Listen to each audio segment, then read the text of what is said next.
Hello everyone, রবি কেনাগি নামটা অনেকেই জানে, অনেকেই চেনে। রবি কেনাগির সিনেমা অনেকেই দেখেছে। তো আজকে আমি যে সিনেমাটার কথা বলবো সেই সিনেমাটির নাম হচ্ছে হিরোগিরি, যে সিনেমাটা পরিচালনা করেছিলেন রবি কেনাগি। তো রবি কেনাগির সঙ্গে জিৎ মিঠুনের একটা অ্যাকশন সিনেমা আছে, সেই সিনেমার নাম যুদ্ধ। তার ভিডিও আমি অলরেডি বানিয়ে রেখেছি। তো আজকে যে সিনেমাটা নিয়ে আমি আলোচনা করতে এসেছি সেই সিনেমাতে অভিনয় করেছিলেন মিঠুন চক্রবর্তী, দেব, কোয়েল, সায়ন্তিকা, খরাজ মুখার্জি ও আরও অনেকে। এই সিনেমাতে নাচ গানের সঙ্গে সঙ্গে আছে অ্যাকশন দৃশ্য আর আছে ভালো একটা সিনেমার গল্প। তো যে আমার চ্যানেলে নতুন এসেছেন তার কাছে অনুরোধ, ভিডিওতে লাইক করবেন, সাবস্ক্রাইব করে পাশে থাকা বেল আইকন টিপে আমার সঙ্গে থাকবেন যাতে পরবর্তী ভিডিও আপনারা সঙ্গে সঙ্গে পেতে পারেন। আর ভালো লাগলে লাস্টে অবশ্যই করে কমেন্ট করবেন। তো সিনেমার গল্প শুরু হয় একটা শহরের বাপ ছেলের জীবন থেকে। বাপ ছেলে তাদের জীবন কাটাচ্ছিল সুন্দরভাবে, কিন্তু বাবা চাইছিল ছেলে বিয়ে করে এবার সংসার করুক আর ভালোভাবে সবাই জীবনযাপন করুক। কিন্তু ছেলের পছন্দ অন্যরকম, সে অন্যরকম মেয়ে চাইছিল তার জীবনে। সে চেয়েছিল মেয়েটা একটু আলাদা হবে, আমাকে খুব ভালোবাসবে, কিন্তু সেই ধরনের মেয়ে পাওয়া মুশকিল হচ্ছিল। যাই হোক, একটি মেয়ে তার মামার সঙ্গে ছেলেদেরকে টুপি পরিয়ে তাদের পয়সায় এনজয় করতে থাকে। তো সেই মেয়ের খপ্পরে পড়ে সেই ছেলেটার একটা বন্ধু। আর সেই বন্ধুটা মনে করে যে সেই মেয়েটা আমাকে ভালোবাসে, আর সেই মেয়েটা হচ্ছে কোয়েল মল্লিক। আর বাপ ছেলে হচ্ছে মিঠুন ও দেব। তো ছেলেটা যখন জানতে পারে যে এই মেয়েটা আমাকে ভালোবাসে না, এই আমাকে ব্যবহার করছে, আমার কাছ থেকে টাকা পয়সা বাগিয়ে নেওয়ার চেষ্টা করছে, তখন সেই ছেলেটা নেল পালিশ খেয়ে সে মরার জন্য চেষ্টা করে। কিন্তু সে মারা যায় না, দিয়ে ব্যাপারটা সে তার বন্ধুকে মানে দেবকে সে বলে। আর দেব একটা বোকা ছেলে হয়ে একটা জায়গায় যায়, আর সেখানে গিয়ে সবাই মনে করে যে ছেলেটি একটা গ্রাম থেকে এসছে, একটা অন্যরকম ছেলে, একটা বোকা ছেলে। তো কোয়েল মল্লিক ও তার মামার চোখে পড়ে সেই ছেলেটি, আর ছেলেটিকে মুরগি বানাতে চায় মামা ও ভাগ্নি। কিন্তু সেই ছেলেটি পরে তার আসল রূপ দেখিয়ে দেয়, আর মেয়েটির কাছ থেকে তার ফোন নাম্বার নিয়ে নেয়। দিয়ে সে মেয়েটিকে সে ছেলেটি ফলো করতে থাকে, আর সে মেয়েটির পিছনে ছেলেটি মানে দেব সে পড়ে থাকে। আর সে ছেলে ও তার ভাগ্নি মানে কোয়েল মল্লিক ও খরাজ মুখার্জি, তারা দুজন কিন্তু বিপদে পড়ে যায় ওই ছেলের জন্য, কারণ সেই ছেলে তাদের পিছুই ছাড়ছে না। যাই হোক, এইভাবে চলতে চলতে সেই মেয়েটি কিন্তু তাকে ভালোবেসে ফেলে, আর সেই ছেলেটিও তাকে ভালোবেসে ফেলে। দিয়ে দেবের মানে সেই ছেলের কিন্তু একটা ব্যাকগ্রাউন্ড গল্প থাকে। তো সেই গল্পটা সবাই জানতে পারে। আসলে সেই ছেলে আর ছেলের বাবা তারা ছিল এক জায়গার একে অপরের জাত শত্রু, মানে এক একজন এক এক দলের লোক ছিল। তো দেব ছিল অন্য একজনের দলে, দেব তার হয়ে কাজ করত। আর মিঠুন তার কিন্তু আলাদা একটা গ্যাং ছিল। তো তাদের গ্যাংয়ের মধ্যে খুবই অশান্তি লেগেছিল। আর মিঠুনের একটা মেয়ে ছিল, তার প্রেমে পড়ে যায় দেব।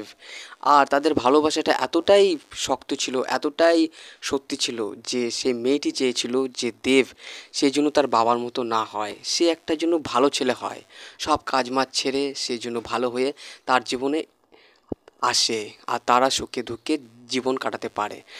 দেব তার জন্য রাজিও হয়েছিল। অন্যদিকে দেবের শত্রু সেই মেয়েরই বাবা মানে মিঠুন।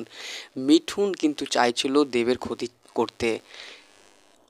অন্যদিকে দেব যে লোকের সঙ্গে কাজ করছিল সেই লোকের সঙ্গে দেবের কিন্তু পার্টনারশিপ হিসেবে কাজ চলতো। তো দেব যার সঙ্গে ছিল তার ছেলের একটা বাজে ব্যাপার সামনে আসে, সেই ছেলে দেবের গার্লফ্রেন্ডের সঙ্গে বাজে ব্যবহার করতে থাকে, আর দেব তাকে সাজা দিতে চায়। কিন্তু মিঠুন এসে সেই ছেলেকে মেরে ফেলে। আর সে মেয়ে মরার আগে বলে যায় তার বয়ফ্রেন্ডকে ও তার বাবাকে যে তারা যেন একটা ভালো জীবন যাপন করে, এসব গুন্ডা মারামারি অশান্তি যেন ছেড়ে দেয়। তো মেয়ের সেই কথা শুনে বাপ বদলে যায়, আর তার বয়ফ্রেন্ড দেব সেও কিন্তু বদলে যায়, আর তারা অন্য জায়গায় চলে যায়, দূরে কোথাও। আর তা আর দেবের সেই লোক, দেব যার সঙ্গে পার্টনারশিপে কাজ করত, সেই লোক কিন্তু তাদের উপরে ক্ষিপ্ত হয়ে থাকে।